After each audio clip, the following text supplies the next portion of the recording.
மக்களே, நம்ம எல்லாருக்கும் ரொம்பவே முக்கியமான ஒரு நல்ல செய்தியை தான் இந்த வீடியோவில் கொண்டு வந்திருக்கேன். எஸ், ஈரான் அஃபிஷியலாக இந்திய கப்பல்கள் ஸ்ட்ரெயிட் ஆஃப் ஹுர்முஸ்னு சொல்லப்படுற அந்த குறிப்பிட்ட ஜலசந்தி அந்த நீரிணையை கடக்கிறதுக்கு அனுமதி கொடுத்துருக்காங்க. ஸோ இதை என்னடா நீ தான் நேற்றுக்கு ஒரு வீடியோ போட்டிருந்தா, காலையில் தானே போட்டிருந்தா, அனுமதி கொடுத்ததா சொன்னதெல்லாம் வதந்தி போய் அப்படின்னு சொல்லியிருந்தேன்னு கேட்டிங்கன்னா, எஸ் 12ஆம் தேதியே நியூஸ் எல்லாம் வெளியே வந்துருச்சு. இந்திய கப்பல்களுக்கு ஈரான் அனுமதி கொடுத்துட்டாங்க, அஃபிஷியலாக அனுமதி கொடுத்துட்டாங்கன்னு. இல்லை, அந்த நேரத்தில் எந்த ஒரு அஃபிஷியல் கன்ஃபர்மேஷனும் கிடையாது. ஆனால் நேற்றுக்கு 13ஆம் தேதி நம்ம இந்த வீடியோலாம் காலையில மேக் பண்ணிட்டோம். நேற்றுக்கு மத்தியானம் ஈரானுக்காக இந்தியாவில் ஒரு தூதர் இருப்பார் இல்லையா, ஸோ அவரோட பேரு முகமது ஃபதாலி. ஸோ இந்தியாவுக்கான ஈரான் தூதர் முகமது ஃபதாலி அவங்க என்ன சொன்னாங்கன்னா, அஃபிஷியலா அனுமதி ஈரான் இந்திய கப்பல்களுக்கு கொடுத்துருச்சு அப்படிங்கிறத சொன்னாங்க. ஸோ ரிப்போர்ட்டர்ஸ் எல்லாம் கேட்குறாங்க, சார் இந்த கப்பல்லாம் சேஃபாக கிராஸ் பண்ணுறதுக்கு ஈரான் வந்து நடவடிக்கை எடுத்திருக்காங்களா, இந்திய கப்பல்கள்லாம் கடந்து வரதுக்கான நடவடிக்கை எடுத்துட்டாங்களா அப்படின்னு சொல்லி கேட்டதுக்கு Mohammad Fathali, yes we are friends. So இந்தியாவும் ஈரானும் ஃப்ரெண்ட்ஸ், அதனால அனுமதி கொடுத்துருக்கோம் அப்படின்னு சொல்லியிருக்காங்க. ஸோ இந்த மாதிரி முக்கியமான நேரத்தில் இந்தியா ஈரானுக்கு நிறைய ஹெல்ப் பண்ணியிருக்கு, இன்னமும் நிறைய ஹெல்ப் பண்ணணும், நான் இந்தியாவோட சப்போர்ட் வேணும் அப்படின்ற மாதிரி சொல்லியிருக்காங்க. மக்கள் எல்லாருக்கிட்டையும் இதை கொண்டு வந்து சேர்க்கணும்னு நான் நினைச்சேன்.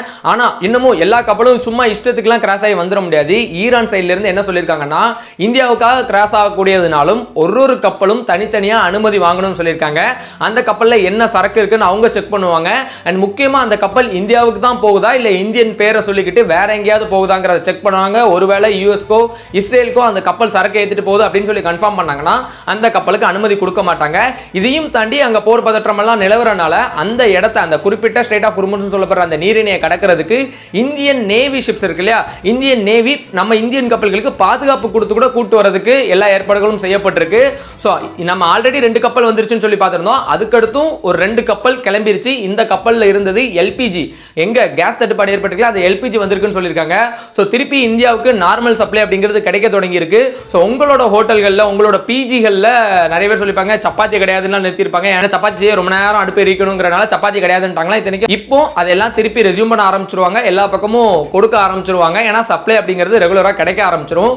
ரொம்பவே சந்தோஷம், நம்மளுக்கு திருப்பி சப்ளை ரெகுலர் ஆகிறது. போரும் கூடிய சீக்கிரம் நிற்கணும்னு வேண்டிக்குவோம். இப்போ அமெரிக்க அதிபர் ட்ரம்ப் ஒரு பேட்டி கொடுத்துட்டு இருக்காரு. அந்த பேட்டி கொடுத்தாரு இப்போ ஒரு 1 hour முன்னாடி.